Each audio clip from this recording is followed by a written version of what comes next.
Welcome everybody to the fourth episode of the Creators Table podcast. Today I'm joined here with Andre Clark for a little discussion. So how you doing, Andre? I'm doing good. Thank you for having me. Of course. I know Andre from like back when. How old were we? I mean, we were like 14, maybe. Dude, you were probably 14. I was like along the lines of like 12. Yeah, that's really like I haven't like known you like a lot. Like I've just known of you for a long time. But yeah, like we back in the day, we had a band, somewhat of a band.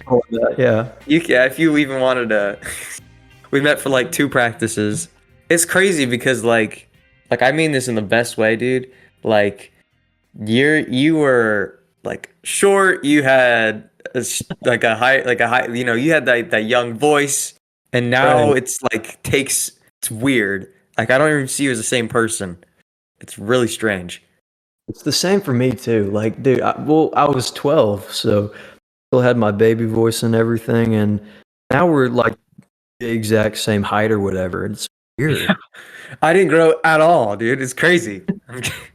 No, but I'm gonna be honest. The second you joined call, I was like, this may. Do people say you have like an Elvis-esque voice? Yeah. Yeah, it's there. I mean, it's very apparent. I've had a few people mention that to me. I've also had people tell me that like I've grown into more of a Southern accent, that I've like not even on purpose, just like over time have slowly developed a little bit more of an accent. And I don't hear it. I'm gonna be honest, it's plain as day for me. I mean, though it's not okay, because there's 2 types of Southern accent, right? There's like, in my opinion, there's like redneck, you know, where you say ain't and y'all all the time. Right. Where you have a very what's the best way to put this? Like there's a Southern accent to where it's just how you pronounce words and not improper grammar. You know what I mean? Yeah.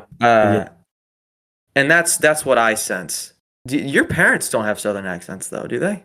Oh, no, not at all. But my grandparents, though, that's probably the most Southern you can get, because I'll go to their house and they live in the neighborhood, so I visit them a lot. Just drive over there and whatever, and I'll open the door and she'll be like, "Oh, hey, darling, you want me to fry you some bologna today or whatever? It's great to see you, honey." Yeah, just authentic Southern grandma voice, right? Yeah, that's kind of fair. That's I want to say it's a lot the same for me, because I don't do I sound like I have a Southern accent? See, I don't, especially over call and stuff like that. Especially like anytime I can hear my own voice like come back to me, like I tend to not have anything. But when it comes to certain situations, I might say certain words and pronounce certain things in a Southern way, but I wouldn't say I have an accent. I get you. I really don't hear it. So I'll dive right into the questions then. So we'll start off by, how long have you been pursuing music? Well, I have always loved music. Like, it's always been a part of my life before I played instruments or sang or whatever. And I was 4 or 5 years old when I took my first piano lesson, and it did not work with me, so I decided to teach myself from then, and I've been playing piano for 12 years, but I have been playing guitar for about 5 or 4 years now, and songwriting for... What's crazy is that, like, as of now, it's been probably exactly 1 year since I've written my first song. Since then, I've had multiple singles out. I have an album released, and I'm also working on my second album right now. So that's I forgot your music's on Apple Music, isn't it? Like you're on everything. You're fully out there. I completely forgot about that in the best way. It just shocks me. I swear, like I was talking with we have a buddy named Beckett. I was talking with him and he was like, "Oh, yo, have you talked with Andre recently?" Because I didn't even see her on Instagram or anything like that. And I was like, "No." I was like, "I completely remember him though." and just heard like you were doing all this music stuff. Because like when we knew you, like we were just fascinated by how good you were at piano, Thanks. and uh, it's really kind of it's really wild to see how much progress you have had. I appreciate it. I mean, it's my passion. Would you how old are you right now? You're 17, 18? I'm 16, man. You're 16. Yeah, Wow, you're getting a good start on it though. I appreciate it. So But I think there's a bit of a I've realized I think there's a bit of like a club or whatever, not club, like a group of people who play at so there's a for people who aren't near us, there's a music venue in an area near where we live called Mad Life. Shout out to them. I don't know, yeah. but you've played there, right? Oh yeah, that used to be my home performance place, like all the time. That's where I started out. And I might know a lot of people you know then who've played there, at least your age. Yeah. I can't speak for anybody much older than me. I know a ton of people who've played there, but I'm getting off topic. Oh, Um, you're good. You're good. why don't you tell me a little bit about like what you do? Because I know what you do, but if you were going to tell somebody else. Well, I write music constantly, and pursuing music has been extremely fun for me because that has always been a passion in my life. And being able now to just shout out to Canton Music Shop, work there is like living in a dream, man. Because I'm making this money that can like buy equipment for me, and then my music is making me some money as well. And then being able to gig at all these different places is so fun. And my favorite thing to do would be songwriting, like sitting down, writing lyrics with a guitar. It's like a dream, man. And then I produce myself for whenever I put my music out there. And like for the second album, it's going to be completely different, or at least that's my plan for what I have been working on recently. And it'd be so fun. So I don't know. I'm also getting off topic, but I don't know. Based off of just what I do, Hmm. music, songwriting, and music all the time, I guess. Music. That's what it sounds like. Yeah, pretty much. That's I forgot you worked at Canton Music Shop. I that's where I took lessons for a hot minute. Because And wait, that I don't remember his last name, but you know the other Tyler then, right? I know both Tylers, Tyler Messer and Tyler Fresh. Okay, Tyler Messer's the one I know. Yeah, that's funny. He taught me. Oh, Uh, well, I took lessons from him for a hot second. oh, he's hilarious. Oh, he's so funny. Yeah, But he's yeah. awesome because Mhm. he is the band. It's Half Hot, right? Oh yeah, yeah. He has Half Hot, and then Yeah. Tyler Fresh. He has his own band, Tyler Lee Fresh, where he records his music, and all of the members of that band are just people that I work with, and it's super cool, and it sounds really good too. So it sounds like But everybody who really works there are really kind of they're in a band, right? Sounds like everybody's kind of musically yeah, inclined. no, yeah, for sure. Everyone's musically inclined that works there, but me, Tyler, and the other Tyler are the only ones that have our music streaming out there, I'd say. So what is some early music that inspired you to start pursuing music? And to add on to that, did you have any figures in your life that were musically inclined that also inspired you? Music wise, I've I still am and always have been. My favorite genre of music might surprise you. It's classical music. Yeah. I Yeah. love classical music because that was well, there's all this uh crap baby TV on now, just Coco Melon or whatever, which is Mhm. stupid. But then like you've got Baby Einstein, which has all classical music playing all and that's what I listened to whenever I was growing up, that stuff. And over time, I began writing some of my own classical music, and not anything that's been released, but just stuff for fun. I can sit down at a piano and work on some stuff. So that has classical music in itself, more especially Beethoven, was the inspiration for me to start music. But what's funny is that was like all I listened to up until when I was 9. So you can call me a nerd or whatever. But Hmm. whenever I turned 9, my parents bought me a record player from a garage sale. And Ooh. they also bought 5 records to go along with it, like Beethoven, Mozart, or whatever. And not because like my parents were forcing me to take music lessons like most kids who listen to classical music, but because I was like obsessed with that stuff. I loved that. But in the record player, the guy that sold it accidentally left one of his records in there, and that was the Sgt. Pepper's album by the Beatles. And I put that on also since it was already in there, and that like opened up a whole another world of music for me.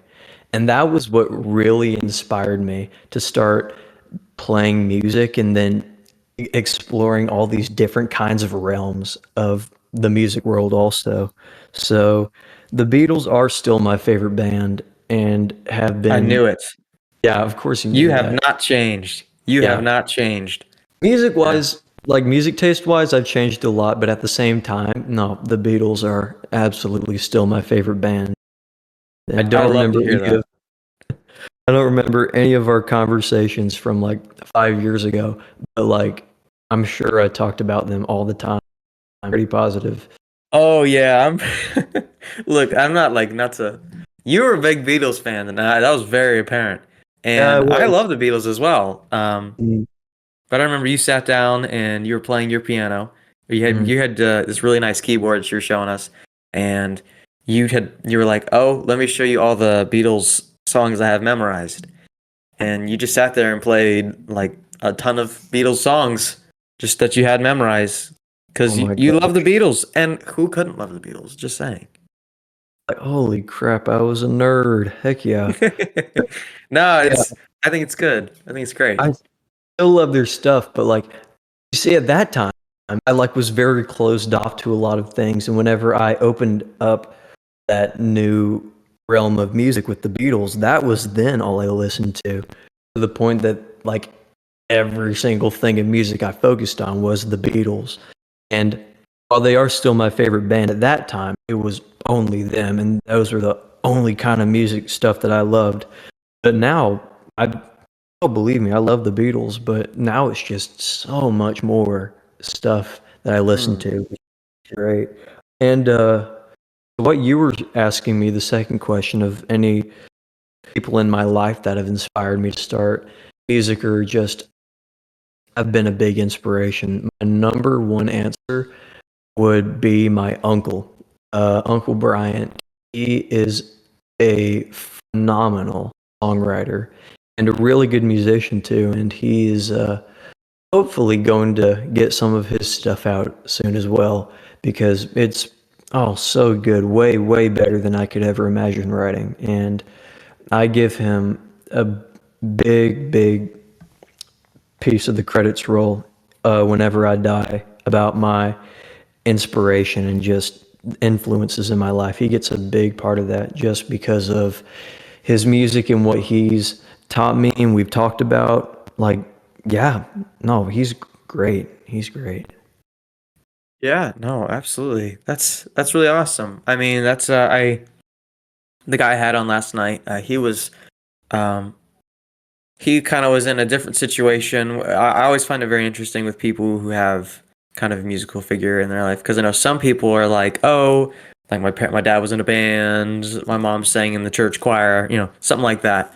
And then Right. some people are like, my parents couldn't be any more not musically related. Like they couldn't be more non-musically inclined. And it's cool to see those people kind of. And it sounds like not. Do your parents have My any? mom, my mom used to sing a lot, but Mm, not really anymore. So, uh, she loves music, but no, not super musically inclined at all. And my dad, absolutely not. So, My uncle, and pretty much only my uncle, has been the biggest musical inspiration in my life since there's really not really anyone else that's as musically inclined as me or him in my family. Yeah. Yeah, absolutely. And then kind of with what you said about back to the kind of music and inspiration, I think it's kind of the music you play is very reflective of what inspired you, which I think is really interesting. I believe it sounds like you are a big. Is it Jim Croc? Is that Jim spell his last name? Croce. Croce. Okay, I always screw up his last name. I always No. do. I know him and I love his music. Mm, He's an older artist. I don't know what time period, but early um, 70s stuff like that. yeah. Um, but that's very you can really see that style in which you play, and I think some people might would even try to label you as country. Yeah, no, I've been labeled as country music a lot of the time, but I would say, I'd say I'm more of like with the stuff that I have been writing. Not the second album coming up is probably going to be different, but the stuff that I usually write is more like the folk music kind of Mm-hmm.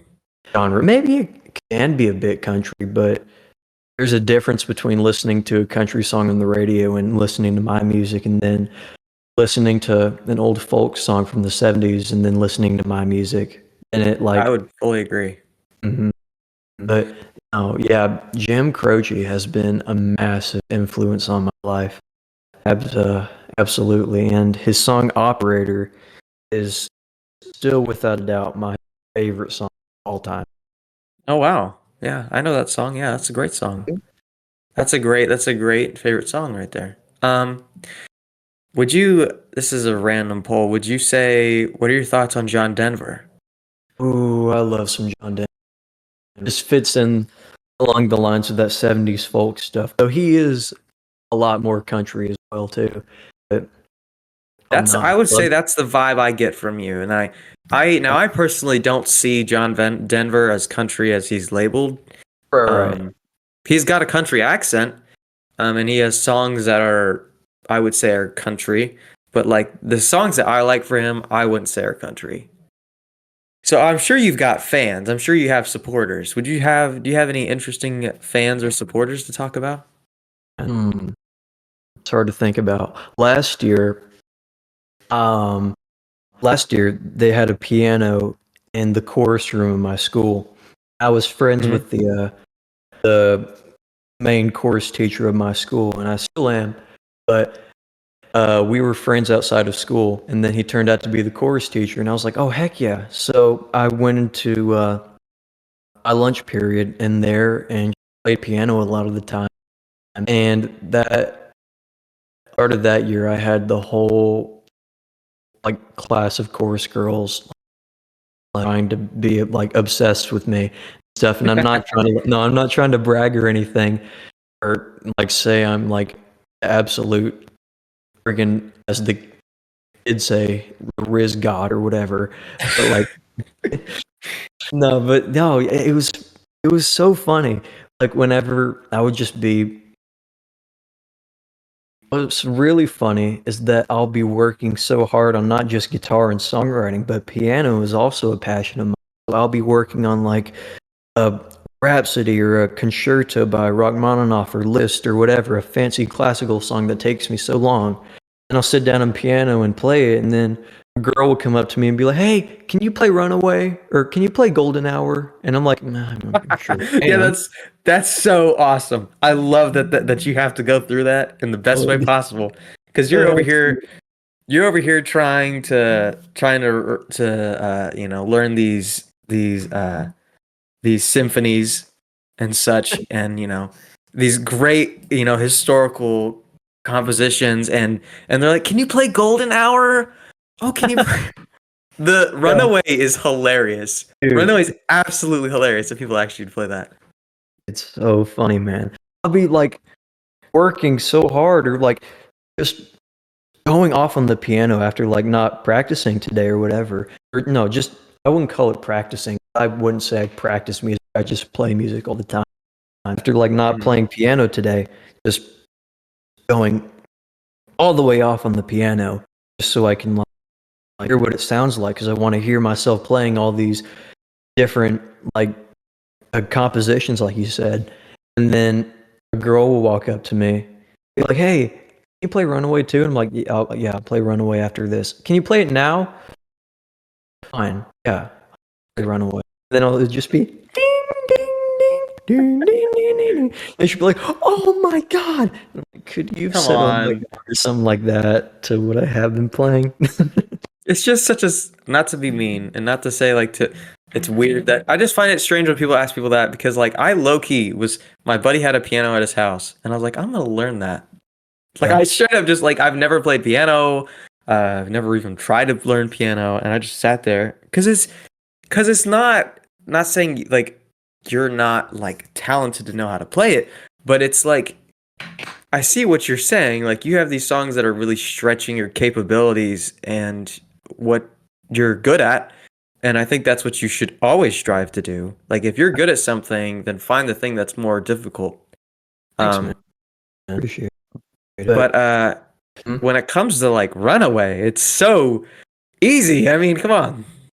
Right. I mean, for someone that hasn't played it before, yeah, sure, it's hard because I mean, you haven't played it before and you're new to music whenever it comes to like the whole world of piano and everything. Like, I have a friend of mine named Sam who wanted to learn that the other day. So I sat down on the piano with him and I worked on it with him, just uh, being like a teacher to him or whatever, just so he could learn how to play that song. And that was hard for him. And I was like, whoa, that's actually kind of hard Yeah. for me. So I had to make me like the way I described music or the way I would like picture music in my head have to like be very died down. Like help him learn that song because he's a friend of mine. I thought it'd be fun. He asked to learn it anyway. And so yeah, it kind of, and I'm also not trying to say this in a braggy way, but it kind of like made me realize in a different perspective how some other songs are like so hard for people. When for me, after like doing this over and over again for years and piano being my main instrument, how like, oh man, this actually seems pretty easy, but nah, it's can be really hard for some people. So that's why it's a weird perspective being like a teacher to someone as well. Because I've been told, Andre, you could be a pretty good piano teacher or a guitar teacher. Are you a teacher at the music shop? You should be. And I'll be like, I mean, I could be. I don't know if that's something I'd want to do because I don't consider myself to be a good teacher. But he ended up Yeah. learning the song. I think I'm just yapping now. I don't know what I'm saying anymore. You're fine. I mean, kind of I feel like being a teacher is like of music is like um I feel like you could do that. Now that doesn't have to be the only thing. Like you don't have to be like, well, this is what I'm gonna do, right? You don't have to like plant your feet. I'm gonna be a music teacher. But if that's not what you want to do, but it's still something you can do, and people are gonna be very fascinated by you teaching music because you just have. Because I mean, you said you've been doing it for 12 years, music Mhm. or piano in particular. Mhm. That's a long time. I mean, I've only been playing guitar since sixth grade, so that's only 6 years right there. I mean, it like when you really think about it, like you have a lot of practice on piano compared to a So, lot of people our age. Like I know a lot of people who are now performing guitar and stuff like that have only been playing for a few years. Um, and so I mean, you definitely have. I mean, I'm sure you don't take lessons, right? no, I taught myself mainly. That's crazy. I think though, I think uh, to be self-taught at your age, I feel like not to say like it was easy, but I feel like since you started at such a young age, you kind of you had that time. I mean, when you're a kid, you just have time. Right. You know, you're bored like most of the time. That's at least that's my experience from my childhood. But I Yeah. mean, it's very easy to dedicate yourself and to learn something when you're so young compared to now, where it's gonna take me a lot longer. Especially to do self-taught. Yeah. I get that. I mean, like, it's makes me wish that I could like go back to that time, like where I've had so much time to do things. Because like I had exams to do, Um, this morning I had a chemistry exam for uh, that friggin' school. I couldn't get the word out.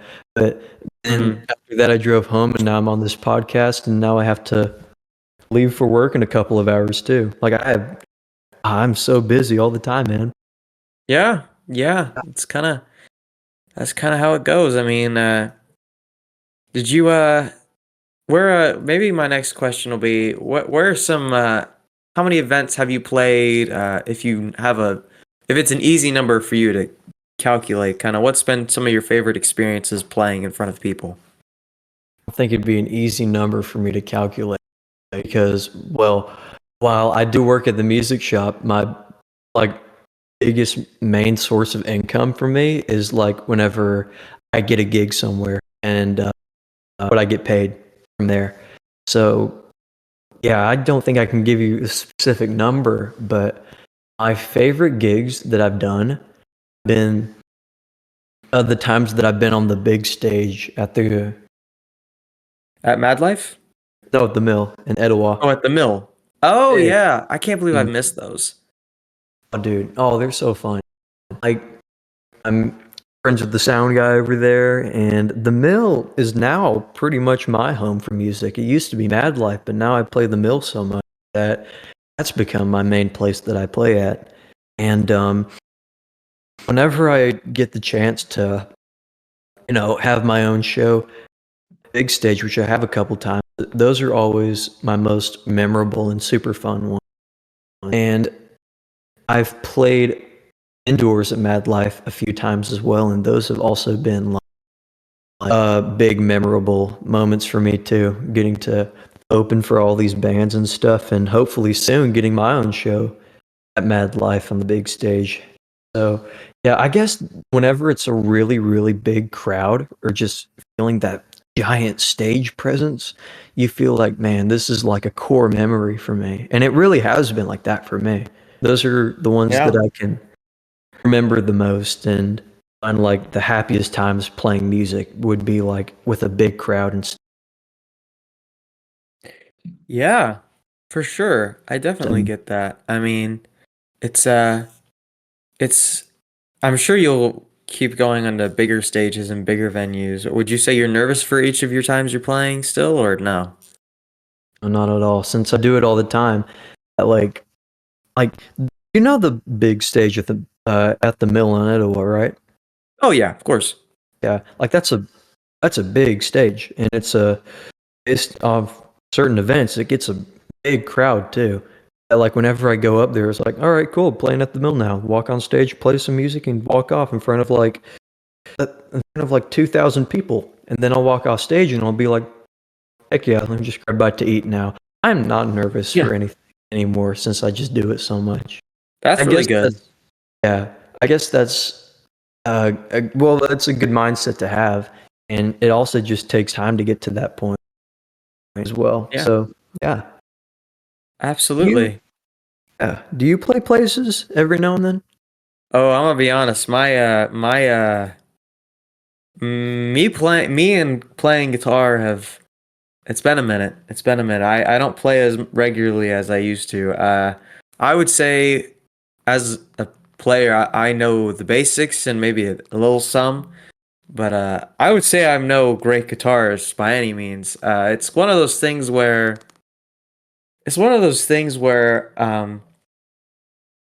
I do I do like playing and I do enjoy it, but I just don't know if that was quite my calling, I'll be honest. Yeah. I liked making guitars and I still enjoy doing that. Oh yeah, those But are cool, man. I'm happy you're doing that. That's awesome. yeah, I've done some that I really like, and I guess I got when I got into that, I was like, what do I really like about it? I think for me it's like I like making stuff and making stuff that I can hold and present to somebody. Um and that's kind of me.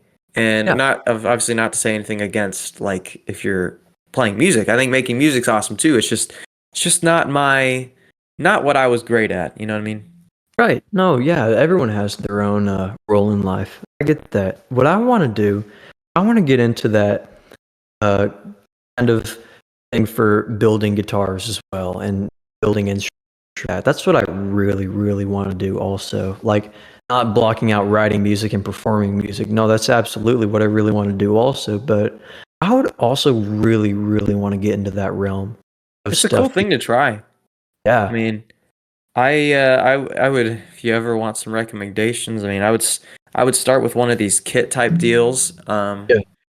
Because I mean, like people I've had people be on and off. So I've done a lot of kits. Now I've made guitars from I've made guitars from cutting the body and stuff like that. But when it comes to I've mainly got like pre-cut bodies and pre-cut necks, which is it's not as, there's not as much difficulty in that, but I Mhm. will say, like, to anybody who's like, not to, discredit anybody who makes guitars from straight scratch from the piece of wood, Mhm. it is definitely a step in the process, which is very debatable on if it's needed, because it's like, these big guitar companies, Fender, Gibson, Ibanez, they're not using people who are, luthiers or guitar builders. They're not using them to hand cut the necks, Right. No, and yeah.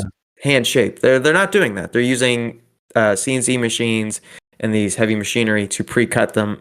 Anyways, because they get them exact. I mean, you can't lie. I mean, the machine's gonna get it perfect every single Right. time. No, yeah. Well, they're And giant manufacturing companies, so yeah. yeah, they got to get out a ton a day. So, um, which this, if anything, should be shed a light on how difficult it is to cut out guitars and stuff like that, and how that really step of the process is a completely and entirely different thing than what I do, Mhm. where it's the finishing technique. Oh, yeah, I'm for getting good sure. at that, and just the overall design. Like I tell people, like, not saying I don't like when somebody just gets a plain guitar, but I'm like, you really just want a purple guitar? I'm like, really? You don't want anything else on it? Because for me, it's like I want to do something like different every time. Yeah. Um, and because for me, it's just like a canvas, and if I just paint the canvas purple, then I don't feel very accomplished. Oh, for sure. Um, Like, your Rick and Morty guitar is sick as hell, and I then wish I you still had that, dude. I gave that away like a long, long time ago. I sold it. and there's that ukulele that you're writing all the names on now. Did you paint that on it? Yeah, actually, my brother actually did that one. Looks Yeah, I think Yeah. that one's pretty. I like that. Yeah, I really liked how that one turned out. He did another one like that a while ago, but I never posted anything about it. And I believe I sold that one as well, I think. But anyways, if it's definitely something I definitely think you should try. I think you should find yourself a kit from one of these brands and try Yeah. it. I've It's made gonna the first one's probably gonna be awful. Just gonna be completely honest.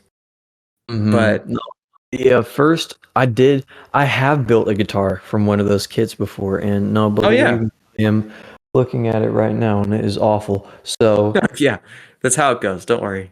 yeah, I've let's say from kits, I've built two guitars and a ukulele.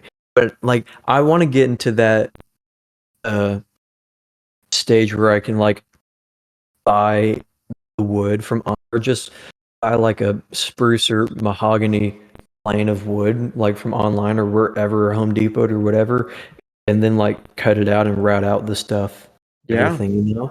Since Yeah, no, I think that is something definitely worth a try. It takes a lot more time, oh but no, it's yeah. definitely something worth a try because I remember when I did mine, it took me like months of doing it, Mm. and like, if you don't have like the routing tools, to like for like, so you're not hand measuring and doing that stuff for like where the pickup cavities go and stuff like that, and the neck Right. cavity. If you don't have Mhm. routing tools for that and you're just hand measuring it, that makes it even more difficult. But again, you can do it. Yeah. hmm Dude, like I mean, I already like work at the music shop, and a lot of the time I get to go in the back and repair the guitars or whatever. So I guess you can consider me a luthier, which is super fun to Yeah. say. but I do really want to be um I do also just really want to do that thing where I make guitars from scratch. I think that'd be fun to do at one point. That's- Yeah, I get you. You gotta get your whole woodworking shop in. You know, there's a Oh lot of heck yeah. tools. That's the No, one thing with absolutely. anything with woodworking. It's just tons and tons and tons of tools. Are there any difficulties you ran into with playing at gigs or writing music? Well, lyrics has always been a very, very hard part of songwriting for me. And for the longest time, until December of last year, I'd never thought I would be able to write a single song in my life because I was so bad at writing lyrics. But then I don't even know how I can explain this to you. Just out of nowhere, I was probably doing homework or I was doing something, or I was, okay, I was doing anything besides music, either being bored or homework or watching TV and whatever. And then out of nowhere, a lyric from the bridge of We Could Just Be Friends comes into my mind. Like out of nowhere, it comes into my mind. And I'm thinking, whoa, did I just come up with that? That sounded really good. Like out of no prior Yeah. thought as um that I could see through all this pain and misery, but now all the seas have gotten rough. And I was like, where did that come from? And then I sat down at a piano and picked some stuff out, and then I had the bridge of that entire song written just out of nowhere after doing completely nothing. And from that point on, it felt like songwriting came to me so quick. And before I knew it, I had that entire song written down in just 2 days. Wow. Recorded at Wow. Life, released the single a month later, and since then I found the confidence in myself after telling myself I couldn't do it to songwrite, and here I am, just working on Would music all the time. I have so much that I haven't released yet, writing songs weekly. So fun. would you say so? You would say then the easiest part of this whole thing in writing music would be the melody. The melody has not been very difficult for you to put Ooh, together. okay. What you said is the complete opposite. The melody's the hard part. Oh, really? Mm, Okay.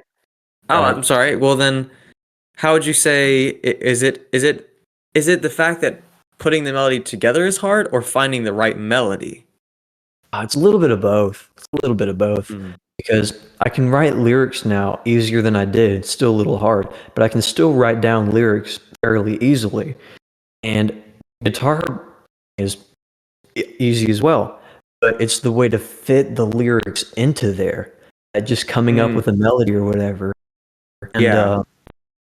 like whenever I wrote my song "The Wind," which is on my first album, I sat in my hotel room in Destin, wanting to wanting to write a song for how much I missed my girlfriend at the time, and I had some lyrics going through my brain. I wrote that song entirely in probably 1 hour with Mm. just a guitar sitting on top of my bed, and I wrote some of the lyrics. I had the guitar part down I wanted, but then like a 90% of that entire songwriting was trying to find the right melody. I played riffs, I played them slowed down. I played so many things working towards finding a way that I could Mm. put those to each other. And that is the longest part of my songwriting is going through so many melodies on the spot until I can find the one that works just perfect with that song. And oh yeah, believe me, it's hard to find the right one. And for a lot of my songs, I still haven't found the right melody for them. That's why they're either not out or just not even recorded as a demo on my phone or anything. Yeah. A guitar part in my phone and a note thing also in my phone that I'll like be working on like for this. So, no, yeah, the hard part absolutely is working on the melody for it. But besides that, whenever I find it, I feel like I can bring everything together just so naturally. well. But it's just Yeah. that gosh darn melody that is usually the big issue for me whenever it comes to songwriting and things like that. Yeah, definitely. That definitely that definitely makes me realize something for sure. That's something I think everybody, I would say, anytime that I've attempted to write a song, that's a big roadblock. Is just you can come up with lyrics and sure you can come up together with something that sounds good on the guitar, but like, do they fit together? You know? Right. Mm, Would you well, is there we're reaching the end. Is there any advice you would give to anybody in your situation? I don't know. Um, I'd say probably you have to live through a lot of things to find out the right way to put it into words. Because there are some of my songs, like Dear Virginia, which I haven't lived through, like, uh, like riding on a train to go see someone you love across the whole country, or haven't had the experience of doing to write it. Like I sat down and had my guitar take me to some other place that I'd go to. But the best songs that I have written are the ones that I have lived through and experienced, and the ones that are speaking my mind and speaking my heart entirely. That's why I had a lot of songs about past relationships, or I had a lot of songs about just what I've been going through, if it is a loss, if it is like the end of a relationship or something like that, then those end up a lot of the time a lot well than the other ones that I've already written. So I guess advice wise would be just to write down what you're feeling and write down what you're going through, whether it be like a happy moment or a sad moment or anything. Like, write it. If you're looking into songwriting, just describe your day or describe what you're going through, not as lyrics, but write it down. And then try to Yeah, convert that to poetry, because poetry is a absolutely. great exercise.